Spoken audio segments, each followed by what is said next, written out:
Hi, my name is Zach Paukert, and my family and I have been members of Olivet for about 3 years now. When I was asked to do a devotional, I thought that I would derive what I was sharing from my life experience right now, raising 3 kids in the middle of a worldwide pandemic. So Sunday night, after a typical fun but exhausting parenting day, my wife and I finally breathed.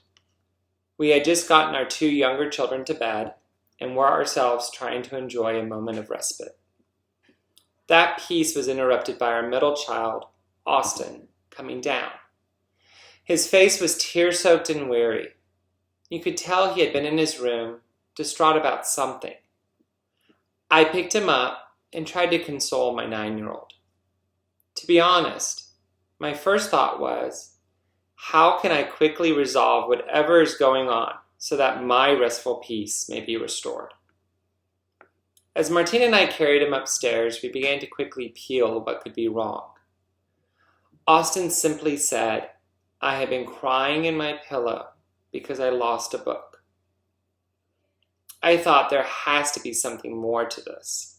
I gently asked if something happened with a sibling today, or if while writing books and playing video games virtually with friends, a conflict happened. Austin simply said, "No, Dad, I lost my book. It has been over 6 months, and I have given up any hope that I will find it." To be fair, books to Austin are not pages of text and pictures. They are not entertainment sources. They are friends whose bond to him is developed as he turns the pages and becomes engrossed in the stories. He remembers the first time this book became part of his life. It was Christmas 2019. And his tears over a collection of words were truly as if he lost a part of his social bubble. What is amazing to me is rarely in the last 6 months have I seen despair in any of my children's eyes. They have been resilient in the face of adversity and uncertainty. Kids, your school will be closed until spring break, so about 3 weeks. No, now it's going to be 4 weeks. Wait, we're not going to have school until the fall. No, quick update. This year we'll be doing public school from home. Yet our children were unfazed. They understood. When I had to explain that sports teams and in-person Cub Scouts were lost for the remainder of the year, Austin didn't cry. He understood. When social interactions with friends became riding bikes and waving as they walked past, he understood. Austin also understands the importance of the events in the world. We have stood on street corners protesting as a family for social change in this world. We are attempting to include our children in the study of structural racism that our denomination is doing. Austin understands far more about the problems in the framework of our society than I did as a young adult.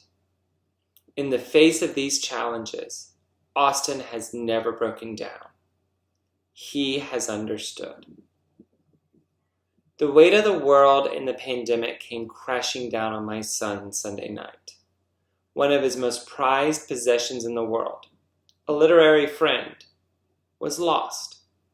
With that, Austin's hope of a return to happiness was gone. I sat up in his room trying to think of how to console him.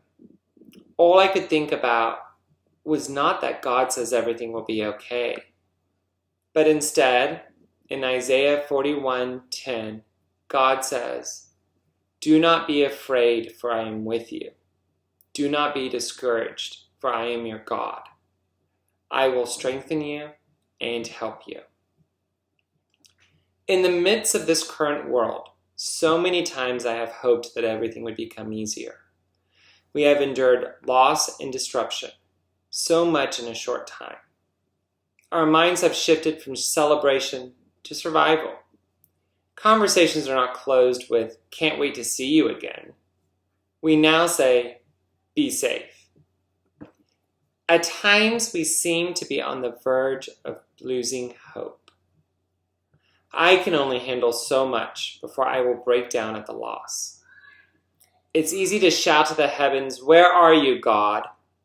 and forget that the road isn't promised to be easy, just that we should not let fear or despair take up permanent residence. God has not left us.